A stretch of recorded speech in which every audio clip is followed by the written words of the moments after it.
Dear uncle, you failed to slay us all. I live. I am at the gates, and not alone.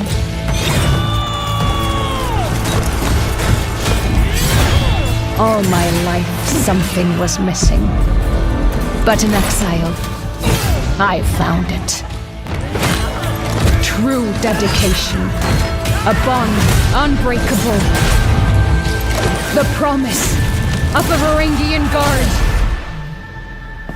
Justice is on the march. Can you hear it?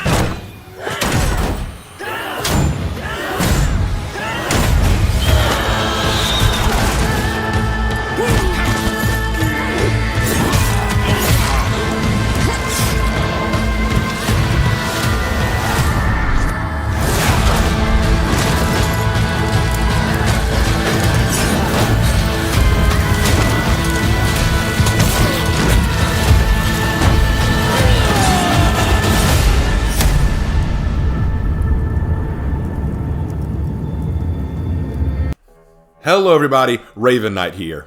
Guys, I am so excited because at long last, after all this time waiting, we finally got it. The new hero, a Viking hero, the Varangian Guard. Guys, I am so pumped to talk about this hero. I was so excited to hear about it. I was so excited when I saw the trailer, and to finally sit down and catch the Warriors in about it was a blast. Before we get into everything, I want to say thank you to everyone who came to watch me live watching the Warriors Den. It was such a good turnout. We had over 500 people watching at one point, with some special guest appearances from Havok himself, Havok's girlfriend, A Break and Run, and Slanderous. It was really awesome. Thank you all who showed up. I hope you enjoyed it as much as I did. It was an absolute blast. Now, some of you didn't catch the Warriors Den premiere, and if you didn't, hey, that's cool. I understand. You got things going on, or you just forgot about it, or just you had better things you needed to do. I totally get it. So that's what this video is here to do. I am here to summarize everything that was talked about in the Warriors Den, revealing the Varangian Guard. We're going to talk about what is coming, what changes we can look forward to, and the big announcement that they made. So let's get right into it. Oh, wait, I forgot. Before we get started, let me go ahead and remind you now, if you guys want to see more of my content, please do not forget to subscribe to the channel, and also check out my second channel, Raven's Writing Room, where I talk about writing, storytelling, and narrative. Go check that out. Link is in the description. Would really appreciate it. Okay, now let's get into it. So first of all, they dropped some pretty big announcements on us, which I'm very happy about. First of all, it is confirmed there will be a year 8 of For Honor. Yes, there will be another year of For Honor. Very excited about it. And big news about it, there will be 2 new heroes coming to that year, and, wait for it, 2 repurposed maps. Hallelujah. Praise JC, am I right? Now, we've been asking for new maps for a while, and to be fair, these are not new maps per se. What they're doing is they're taking 2 maps that already exist that are used for other purposes and remaking them into Dominion maps, because they know that Dominion is the most played game mode, and they're making these maps, which were not for Dominion originally, now they're remaking them to be more Dominion oriented. And honestly, I know that some of y'all will say, oh, come on, couldn't you do better? Well, honestly, I think this is a step in the right direction. We've been wanting new Dominion maps for a while, and hey, I'll take it. This is honestly pretty good. I want new maps. I still want new maps, but let's take what we can get for now. I'm very happy about that. Another big change that they're bringing, which I'm also excited about, is they are bringing back old year battle passes along with new battle passes. Now, what does that mean? Let's say that you picked up the game during the year of the Magi, and you've been getting the battle passes for everything since then, but you missed the battle pass that was with Ramiel. So what do you do about that? How do you get the cool stuff from Ramiel's season pass and give it to other people if you didn't play that battle pass? And if you did, how do you get that stuff for Magi? Magi wasn't out when you had the Ramiel season pass. What do you do? Well, they've answered that. Each season, they will not only release the Battle Pass for that season, but running along with it will be an old Battle Pass from a previous season that you can get all the stuff for if you didn't get it already, and everything you get through the old Battle Pass will be available to any new heroes that were not around at the time of that Battle Pass. So for example, let's say that I got a Fira, but I really wanted to give her an execution or emote that was available during Magi's season. Now, if I play the Battle Pass that was Medjai's Season Pass at the time, I'll be able to get that for Ephira. This was a great idea. It allows us to open up more opportunities for customization, and it lets people who came in later in the game play it and get some stuff that they really wanted for new heroes. I think that's a great idea. Very excited about that. Plus, the For Honor developers were announcing that we recently reached 35 million players of For Honor. That is absolutely awesome. Very proud of the game for reaching that milestone. That is pretty stinking cool. So, with all that out of the way, all the big announcements about Year 8 coming and all the stuff that they've got coming to it, very excited to see what they're going to do with Year 8. They said there were new heroes coming, new repurposed maps. All that has me very excited. And, of course, 4 new hero skins. Always excited about that kind of stuff. So, let's go past that into the stuff y'all really want to hear about. The hero. Who is the Varangian Guard? So the Varangian Guard is a woman named Katla. Apparently, according to the lore, and this is the part that you know I'm always going to be gung-ho about, in the lore, the warlord who ran the city that Maddox betrayed, he had a daughter. And this daughter managed to escape the treachery of Maddox, and she bumped into Holden Cross, who pointed her in the direction of the Varangian Guard. Now, the Varangian Guard in the world of For Honor are a mercenary band that are expensive to buy, but they are 100% loyal. You cannot turn them against you. They will fight for you. They induct her into their ranks, they train her, they raise her up, and she becomes a Varangian Guard herself. Then she pays for them to join her and beat the crap out of Maddox and get revenge for what he did, and that is exactly what they're going to do. Now, I have some personal problems with that lore. They're small things, but I do want to list them out here. Number one, how did she pay for the Varangian Guard? Does she have money with which to pay them? And even if she does, why would the Varangian Guard accept payment from one of their own? That's my big question. Second question, how do they stay in the fight for Heathmore? Let's say that they win and defeat Maddox. Awesome, but that was the terms of their contract, right? So why would they keep fighting? Wouldn't they say, all right, on to the next buyer? Or wouldn't that be what they do next? That feels more like what should have happened, in my opinion. Third, how long has she been gone? How long has it been since Maddox did what he did? Because here's the thing. If she wandered away and they inducted her and they trained her to be like them, you know, becoming a Varangian Guard takes years, right? Wouldn't that take a long, long time to integrate her into their fold? How long has it been? How many years has passed? Have there been years that have passed? Seems like a quick integration. Now, honestly, a lot of this stuff can be fixed with a few minor tweaks here and there. Change this. Change it that she didn't pay for them. Chimera paid. Chimera put forth their coffers and hired the Varangians to fight for Chimera. That means that they'll stay in the war longer because their contract goes beyond just defeating Maddox. And we can establish that Chimera had the coffers with which to pay. Make it that Griffin was the one who was paying forward. And as for how long it's been that she's been there, maybe she's still in training, but as an act of good faith, she asked them to join her in defeating Maddox. I think that would have been an easy way to fix the lore. Honestly, the lore for her is not bad. The lore for the Varangians is not bad, and it ties very well into history, and I want to say this. The historian they brought on did a pretty nifty job. I gotta say, overall, he got a lot right about the Varangians. There were a few moments where I was kind of like, but nope, overall, he got a lot of stuff right. Very impressed with what he had to say. You know what, when they get something wrong, I'm going to criticize, but when they get something right, I got to praise them for it, and they did right here. Very excited for what they're bringing in with the Varangian. Now, of course, most of y'all don't care about the lore or the history behind the Varangian, but for those of you who do, I'll be doing a Heroes in History on the Varangian Guard, just letting you know. But y'all want to know how she plays. So how this hero works is she's a heavy who focuses highly on defensive play styles and buffing and helping her team out. We'll talk about the feats in a minute. Let's start with talking about how she plays. She has a 2-hit combo maximum, which is, light, light, light, heavy, heavy, light, and then heavy, heavy. Pretty basic stuff, but the properties are interesting. Her lights have superior block capability and enhanced light, which means that they can be very good for aggressive play and also be able to counter an enemy's attack very easily. The heavy attack that comes second, so a secondary heavy in a chain, will be unblockable, but it also has another property. If it successfully lands, it will pin the enemy player briefly, allowing you to possibly go in for a headbutt. Now, the headbutt is not guaranteed. If it lands, it allows you to continue your combo, but if you decide not to go for the headbutt and the enemy tries to dodge or do a dodge attack, you can just stand there and either parry or guard break them out of that dodge. But they can still dodge out of the way of the headbutt, so it isn't a guaranteed thing, which I kind of like. I think that's a unique twist on it. You would think, oh, well, that would guarantee a headbutt, right? No, it just is a way to set up for your next move, which I think is actually kind of creative. Now, the attack is very widespread. It has a good external hit range, so that means that getting in close against her is definitely not a good idea, especially when she does her zone, which is very outreaching, which I think is very, very cool. She also is kind of like Aramusha. Now, I was kind of worried when I saw the kite shield. I thought, is she just going to be like Black Prior? And there is some of that, but she's more like Aramusha. She has a temporary all guard. So when she drops into her all guard and you hit the all guard, a couple things can be the response. She can either do a shield bash into you, which causes you to stagger for a moment. She can do her light attack, which is guaranteed. She can do a heavy attack, which isn't guaranteed, but she can still feint out of it to do a guard break or a parry. And she also can do her zone attack. So she has a lot of options coming out of the all guard. Plus, one thing that I really think is cool about her that they've changed is usually when a character does an all guard, if someone who they are not facing or locked onto attacks them and their all guard hits it, they will turn to face whoever it was that attacked them.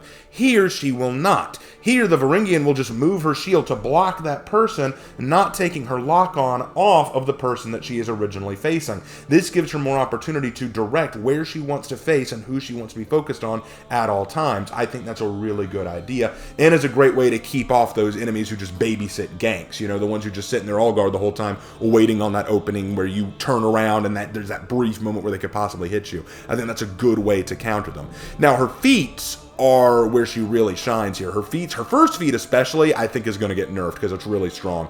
Essentially, anytime she gets a block off of a superior block or her all guard, any ally within a certain range of her will get health. Now, she won't get health, but her allies will, and this will repeat each time she takes that block. So, and I think each time was, 30 health total? Oh, good lord, that is so much health to regain back. That's a little too much, I think, so I think they're going to nerf that. Her second feat allows her, every time she lands a successful attack, she gets a defense buff. So every time she gets a successful attack, she gets a defense buff. Her third feat, if I recall correctly, allows her to activate a defense buff for herself and her allies as she lands attacks. And the final feat is a sort of a Spear Storm. It doesn't do an insta-kill like a normal Spear Storm does, but at the same time, after the Spear Storm is done, it lands a debuff flag for the enemy who's still standing. So honestly, this character is all about maximizing the potential of her allies while forcing her opponents to back off quickly. I think that her feats will get a little bit of a nerf, but I don't think it'll be a big one. So far, I think that she sounds really, really cool, and I can't wait to try her out. Now, obviously, I'm not the best person to talk about fighting mechanics and balancing in the game. If you want more of that, you can check out Freeze or Slanderous or Marco Yolo or anyone else who talks about this stuff and does really well with it. I'm just here to talk about the character's lore and how they feel and how they look. And overall, I will say from a fighting perspective, I think they look and feel pretty awesome. Speaking of their look, their armor variations are actually pretty good. I will say that I don't like that they're all just different variations of same armor set. So technically, you're just getting, I think it was 6 armor sets, but there's a different variation of each one. And I'm not saying that's a bad thing. I'm just saying it's not my favorite thing in the world. But for what we got, it's pretty cool. I think that all their armor sets look really nice. Look very close to what you'd see from a Byzantine or Varangian style soldier. They also said that the hero would speak a combination of Icelandic but also Greek to show their connection to the Byzantine Empire. But here's the part that I get very excited about. They said that in the lore, the Varangian guard travels around and serves different people, and they speak Greek, which implies that Greece is a country, which could mean a Greek hero in the future, which may mean that everyone who's been begging for a Spartan or hoplite hero may get one. I'm not saying that's what'll happen. I'm saying that was the implication I got from that. I'm happy to be proven wrong. I'm happy to be proven right. But in that case, that is something that I got from it. Now, back to the Varangian Guard. Their weapon styles and sets look really, really cool. I like a lot of them. The whole axe and shield hero, I wasn't sure how they'd approach that. I kept thinking, how are you going to make this different from Warlord or someone else who uses a shield and sword or shield and weapon kind of combination?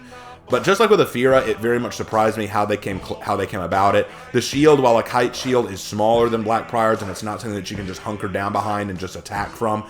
She has to be careful how she uses it. She's a character that's pretty easy to pick up and play, but requires some skill to truly master and get the hang of, which I think is going to be awesome. I really do think that this is a character that people are going to enjoy and are just going to have a great time playing. I really like how she felt or how she came across. So overall, lore, win, with some minor things that just need to be tweaked. History, win. The historian laid out very well what the Varangians were, and I'm very excited to go into her heroes and history and talk about it from my perspective and give some more talk on the Varangians. And then overall playstyle and appearance, all winner, all baller. I love all of it. Now, so are there any problems with her? Yes, there is one problem with her that everyone has been reminding me about ever since she was revealed. She is female gender locked. I will say this about that, and I'm going to leave it alone. Number one, first thing I'll say about it. Why are we surprised by this? I don't see this as a political move by Ubisoft. They've been doing this for the past, I think, 4 years, right? I mean, first it was Warmonger and Griffin. Both of those it was a male and female. Warmonger was female locked, Griffin was male gender locked. The next year we had Kyoshin male gender locked, then Pirate female gender locked. Then after that we had Medjai male gender locked and Aphira female gender locked. Now we have Ocelotl male gender locked, and now Varangian Guard female gender locked. They've been doing this pattern for the past 4 years. It's not like they're deliberately just saying we're just only going to make female heroes. They're saying, no, we're going in a pattern where one will be male, one will be female. I've gotten used to the pattern. It's not ideal. I would prefer it if they gave us the option to swap between genders, but I don't know why everyone is saying that this is some kind of political or woke move from Ubisoft. I don't see that. I just see it as them following the pattern. Number two, do I wish there was a male variant? Yes, I do. I think that would be cool, but I also understand that this is just the way they're doing things right now, where they're doing a male and female gender lock. One male for the year, one female for the year. I'm fine with that, and I'm used to it. And then the third and biggest one, where people are saying, well, it's not historical. Yes, I agree it's not quite historical, but let's look at this in context of history. And I will, of course, go into more depth on this in my Heroes in History video. But let me say this. According to historical records that we have, the Varangians, before they were the Guard, did have female warriors. There were notes within Byzantine records that when they fought against the Norse, who made up the early Varangians, they found female bodies among the combatants, which implies that they had female warriors. The reason there were not female Varangian Guard, though, is because the Byzantines were largely Christian, and in the Christian Western world view of war, they believed that war was for men, not for women, so they would not have hired female Varangian Guard, even if there were warrior women among the Varangians. But that does not mean the Varangian Guard themselves discounted women warriors. On the contrary, there's actually a story that is told about a woman who was nearly raped by a Varangian Guard. She fought back and killed her attacker, and instead of facing charges, the other Varangian Guard praised her for her warrior skill and celebrated her defeat of a mighty foe. It's clear that the Varangian Guard did have respect for women warriors, even if there were not any that made up their number. Now, does this change the fact that there were no historical women in the Varangian Guard? No, it doesn't change that. But what it does show is that there is precedent for women amongst the Varangian who did fight, just not amongst the Guard, because that is two differentiations. Now, if you want to complain and say, I don't like this, so I'm not getting the character, that is, of course, your prerogative, and I will not take that away from you. If this is something that really kills the character for you, then so be it. I'm sorry to hear that. Although it does go into the prophecy I made much earlier on in the year, when they announced that there would be a Viking hero at the end of the year, and that the new hero coming before that was a male-locked Ocelotl, my response was, and lo, they shall be given unto them a Viking hero after all these years, but she shall be rejected, for she does not meet the male criteria. I thought that that was a funny thing to predict, and just as I predicted, it happened. The biggest criticism people seem to have about this character is that she is female gender locked. I'm sorry that that's a big deal to so many people. It's not one to me. I think she's really cool. I really do like the way she comes across. Her fighting style is awesome. Her outfits are awesome. Her weapons are awesome. Overall, I think she comes off as pretty awesome. But if you don't want to play her for that, that's your business. I understand. I'm not going to argue with you on it. Okay, that's enough of that. Let's move on from that. So, Rest of the things to talk about. There were some patch notes that they mentioned. Two nerfs rather. Shinobi and Afira are both getting nerfs, largely to their damage numbers. According to JC, Shinobi and Afira are both overperforming right now in the game, so they've adjusted it a little bit, that they're doing a little less damage to see how that fixes the characters. Me personally, I don't think that's enough. I think that some of their movesets need to be adjusted slightly. Now, I don't know exactly how those movesets should be adjusted. Like I've said before, mechanics is not my forte, but I would say that that would be the proper first step, to adjust some of those mechanics so that we could see what could be different about the characters. Because right now, Afira and Shinobi are two of the strongest characters in the game. Way too strong. I feel like they're overpowered. And yes, that's the end of the patch notes right there. They just changed some of the damage output numbers for Shinobi and Afira. A lot of people, myself included, feel like this wasn't enough. We wanted some more patch notes. We wanted to hear about Highlander's rework. We wanted to hear about Peacekeeper's rework. We wanted to hear about all this stuff that had been promised previously. Are we getting any of that going forward? They didn't say anything about it. I'm sure that we'll hear something about it in the next Warrior's Den as we go into year 8. But other than that, I don't know. I simply don't know, so I can't give any answers to that. Before anyone says, this is so bad, they don't care. I'm sure they care, but they just didn't have anything new to report. What they should have done is just said, hey, we know y'all are waiting to hear about this. Just be patient. We're looking at everything. We're figuring it all out, and that would have been fine with me. I would have been totally okay with that. Other things that we got some new armor variations for the Vikings, Wulin, and Outlanders. Now, some people were asking in the chat, why didn't we get armor variations for the Knights and Samurai? They explained this at the beginning of the year. They're doing something new this year where they are doing it in a pattern. For the first season, they did Knight and Samurai armor sets only. For the second season, they did Viking, Wulin, and Outlander. Then in the third season, they did Knight and Samurai only. And now this season, they're doing Viking, Wulin, and Outlander. So we only got Viking, Wulin, and Outlander variations this season. And how were they? They were all right. Nothing great. I mean, they didn't wow me. They didn't blow my mind, and there was nothing ultimately new about them. But I thought that they were okay. Like, they stood out fine. They were nice and shiny. They looked kind of pretty. So I did enjoy those. So I thought that they looked all right. So take those for what they are. I'm probably not going to grind any to get any of them. The Warlord one was pretty nice, though. But otherwise, I think they all looked okay. So pretty decent stuff overall. They also announced that the theme music throughout the year would be available to buy next week, or the first week after the reveal of the live stream, for a purchase or to download. So I'm really looking forward to that, because let's be real, the music that they've done this year has been top notch. I really want to listen to it and add it to my videos. It just looks it just listens so good. Before we go, I do want to give one more shout out though to Havok, as well as his entire team of players. They brought in all these people from all over, 8 players to come and play against each other to showcase the new hero. Havok got to be involved, and though his team didn't win, they did an awesome job. I got to watch them and give some commentary. You can check that out on the replay of my video. It was just such a fun time. And go give Havok some love. Go check out his channel. His link will be in the description. He is just such an awesome content creator, and I can't gush about him enough. He is really fun to play with and to talk to. He mostly does duels, which is, I think, part of the problem. He's not as big into 4v4. But you know what? Hey, I still love playing with the guy. I love working with him and collabing with him. Just give him all the love you got. Give him and his girlfriend so much love. They are just some awesome people. So that just about does it. Before I go, of course, be ready for the new event pass. It'll be coming out with the new hero, with some cool new cosmetics, some effects, emotes, and a new execution that is absolutely gnarly. You know, hot pokers in the eyes. Ugh. But otherwise, everything looked really good. This Warriors Den was a definite win. I hope you guys enjoyed it as much as I did. Again, thank you to all of you who caught the live stream with me, and to all of you who didn't have the chance to catch it. I hope that you felt that this summary was adequate. If you don't think it was, go check out my live stream. I know it's long, but just fast forward to the parts that you want to see, because I watched the whole thing so that you guys could enjoy it and you'd hear my thoughts on everything. Thank you guys so much. I am so looking forward to the new hero coming out, and as always, I will see you in my next video. Take care.